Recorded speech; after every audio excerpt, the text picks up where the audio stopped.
So we meet again, ill met by moonlight once again.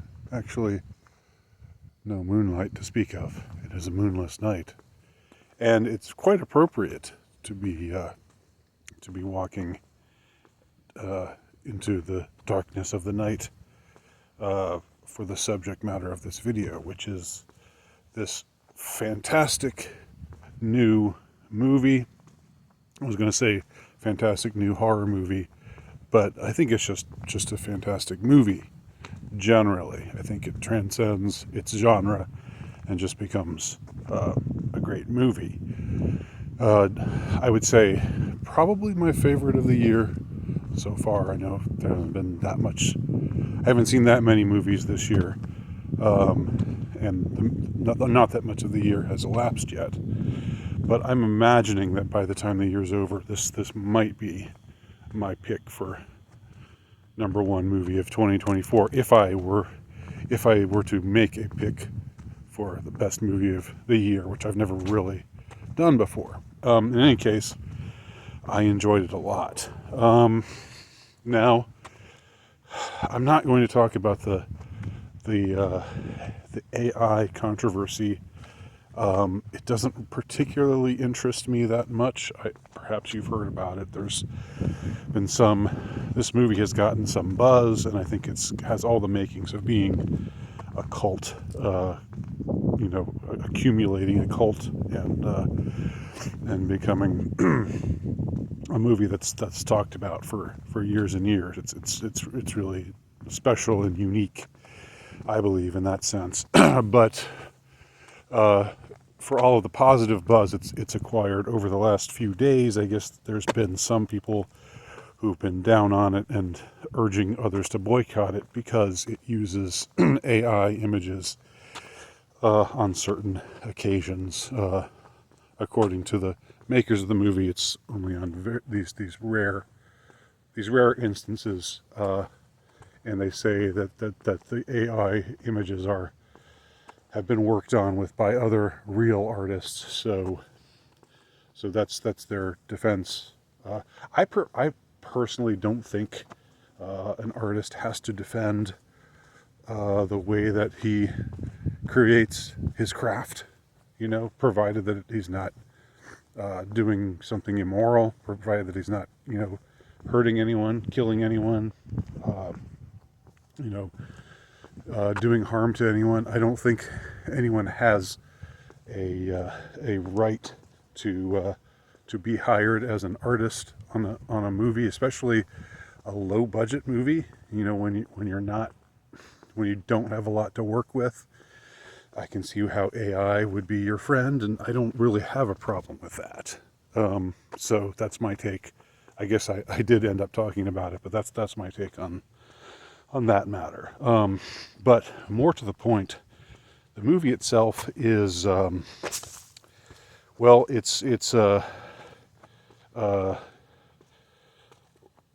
it's a movie that's set in the 1970s on a fictional talk show, and it centers around the host of the talk show, Jack, who is, as we learn in the beginning, there's sort of an intro section that sets everything up.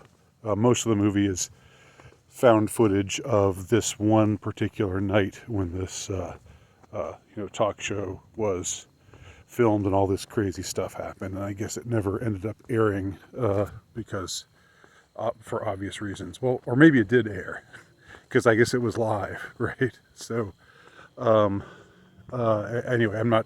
That's not really quite so important. But what we find out about him is that he's this very ambitious young man, in showbiz, and he's working really hard to be number one, but and so he's given this chance to succeed, and he tries all this stuff, pulls out all the stops, and has a lot of crazy stuff on his show, but he can never catch Carson. And those of us old enough to remember the 70s and even in the 80s, Carson was the king of late night television in a way that really is unfathomable today. Like people who were watched at the time when there were just 3 networks and no internet, we're talking about a huge swath of people watching a particular show, and that really doesn't happen anymore. Things are much more fragmented, and that's probably for the better, actually. But anyway, so this fictional character, who's likable, but who also, is a little morally slippery in that he's willing to do things. He's willing, in some instances, to exploit people in ways that are maybe a little bit, that maybe ought to strike him as a bit more unsettling than they do. And so we see there's sort of there's a moral slipperiness to Jack, and that ends up being, well, his tragedy. I think I can say that without spoiling anything, because there will not be spoilers here. I there have been movies that I've spoiled before, but those are always movies that I think are crap and that I don't think people should see anyway. But this one I definitely want you to see, so I'm not going to spoil anything. But yes, so like a great Shakespearean character, like a Macbeth, or somebody else of that ilk, a man who, or Othello, a man who is great in certain ways, but who has a fatal flaw that leads to his downfall. And Jack's fatal flaw is his eagerness to be number one, his eagerness to not just succeed, but to be the top dog, to dethrone Carson, which he's never able to do throughout his career. And so that leads us up to the point where, the found footage takes place, where the bulk of the movie happens, which is just this one show where we're on the soundstage with him, with the studio audience, and it's great. It's all very 70s looking. The wardrobe's great. The decor is great. The topical references, everything is just right on point.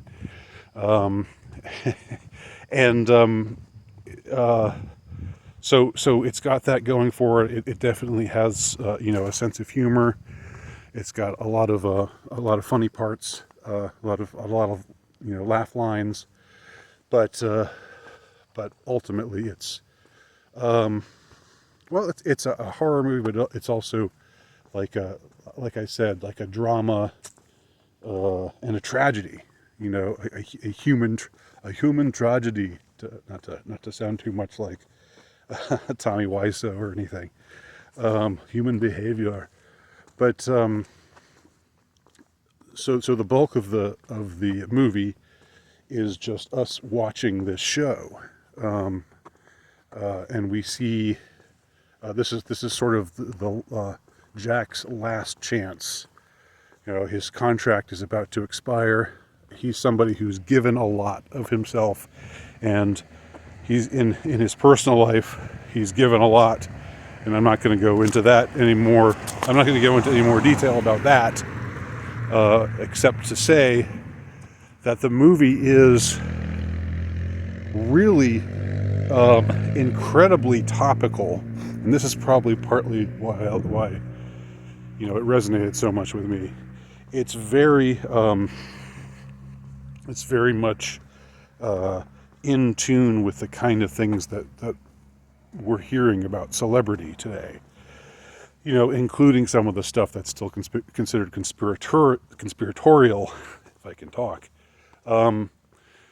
such as the when it's often been pointed out, when you pay attention to the number of people who have become famous who have suddenly suffered these tragic losses of loved ones.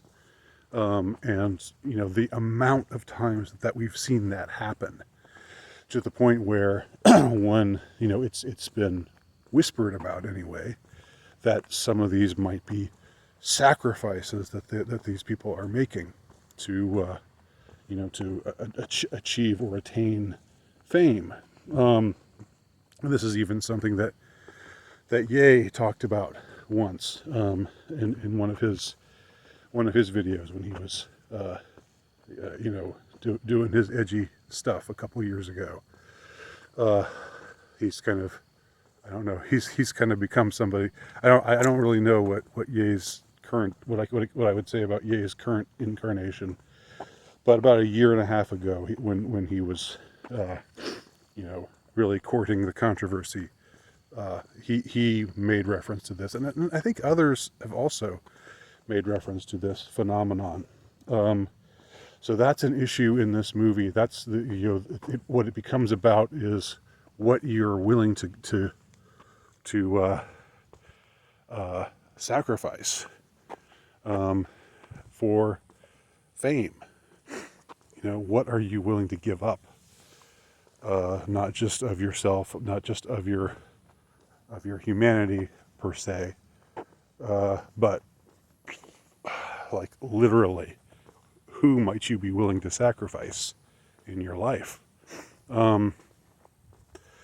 That's certainly a live question these days for anyone who studies celebrity culture, and what it takes to make it big, and the kind of questions that surround all of these matters. There's also the movie very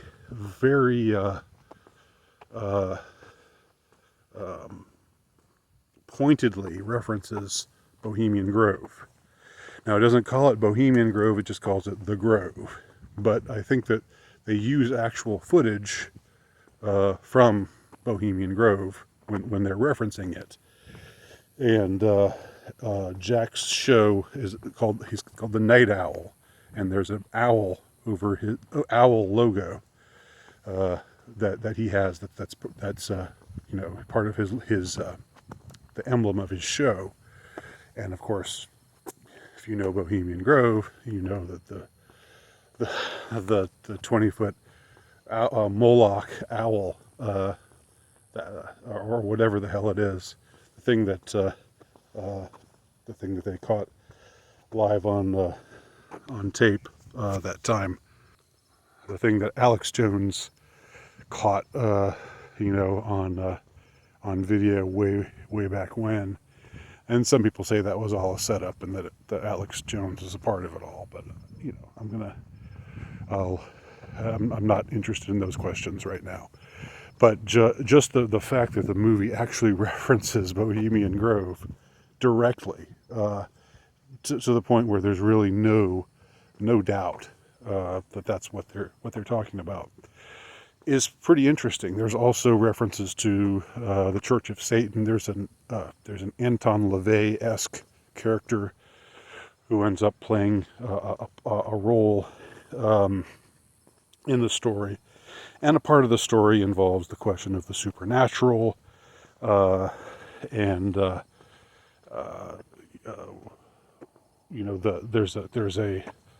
there's a question over the course of while the show is happening. There's the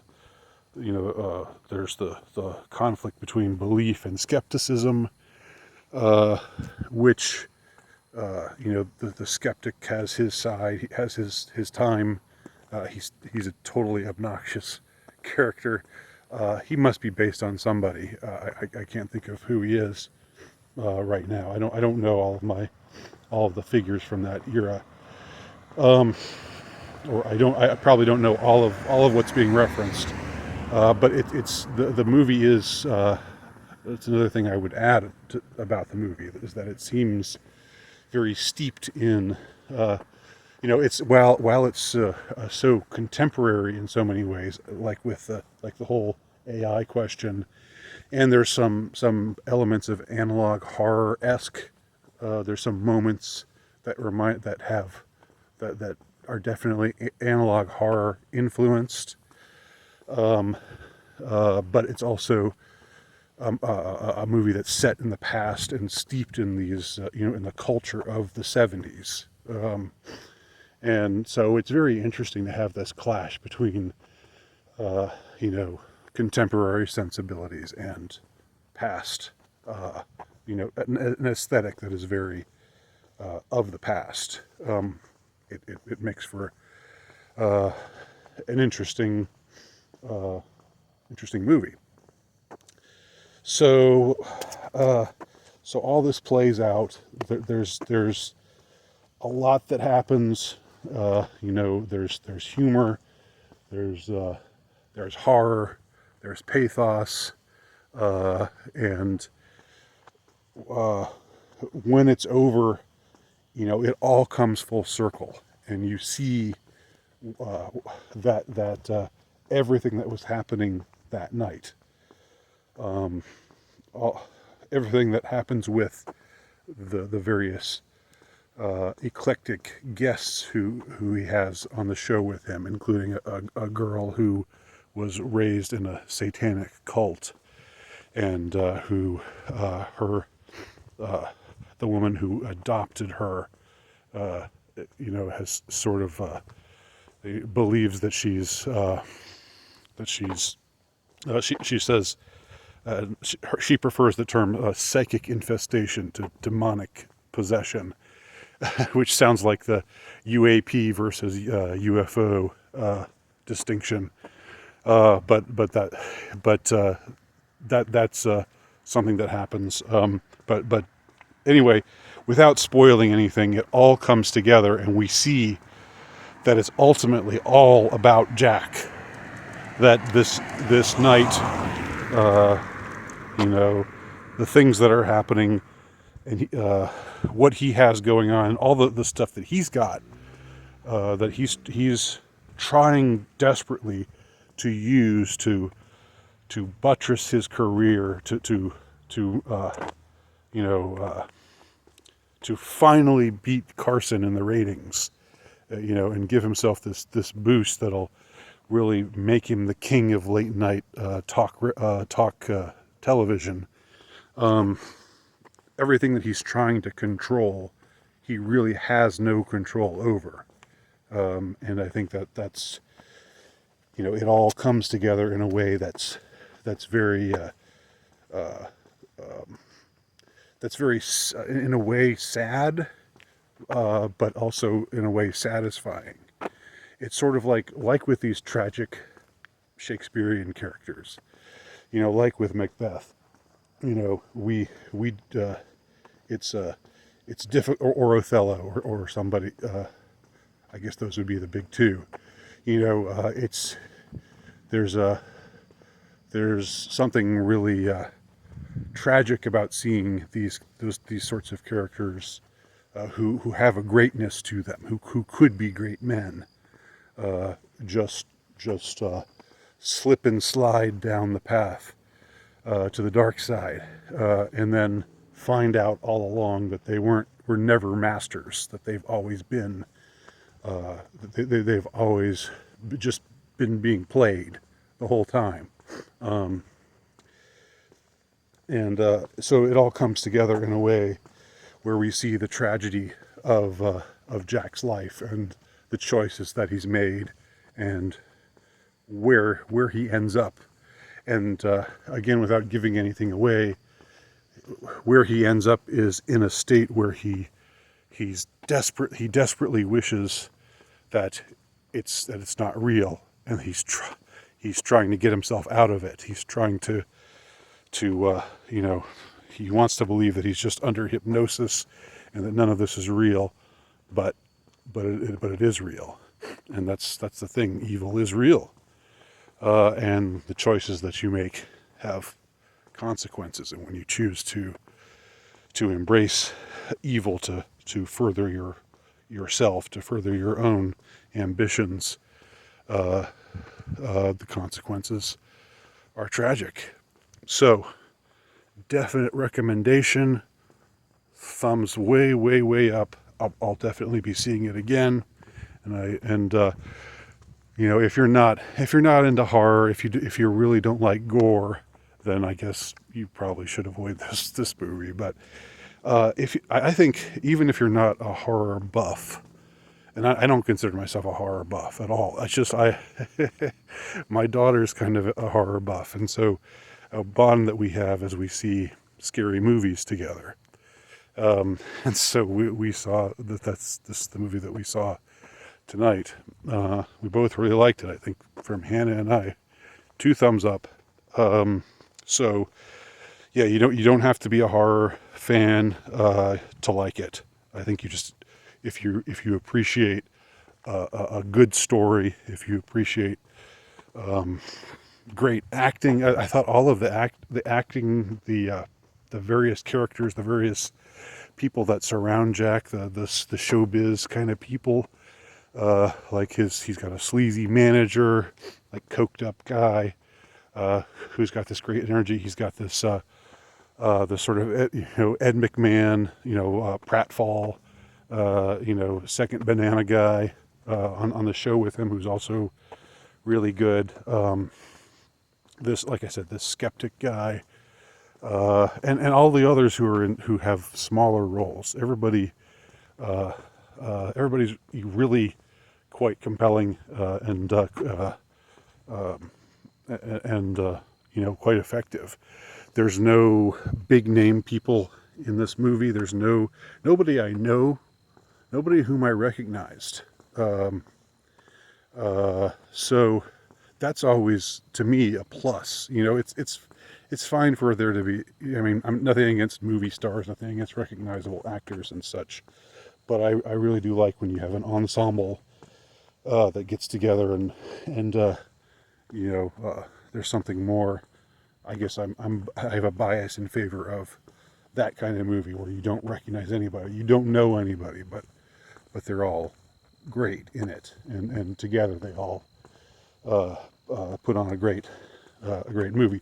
The possessed girl also, great acting done by her, and just everyone. Good job all around.